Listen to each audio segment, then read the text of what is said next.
Lahat ng ito'y nawala nung iniwan mo ako. Kaya ngayon, ibuhos na ang bilis sa aking lalamunan. Bawat patag, anong sarap, ano ba talagang mas gusto ko?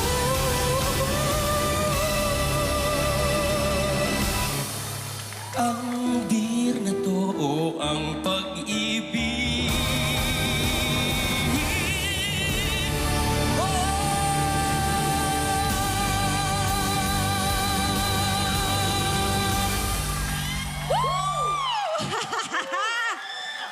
Buboy Villar!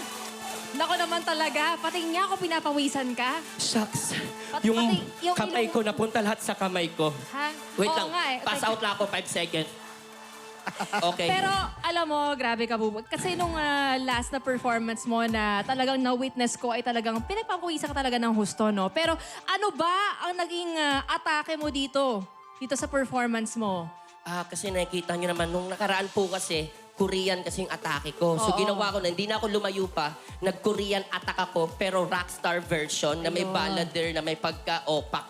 Ay, opak. Opo, opo. Sige, opa, no? Tapos Opo. opak. Opo. Okay. Opo. Yes. Ang ganda. Maraming Buboy, salamat. grabe. Thank you Pero, icons, cheers din ba kayo sa performance ni Buboy? Thanks, guys. Ano?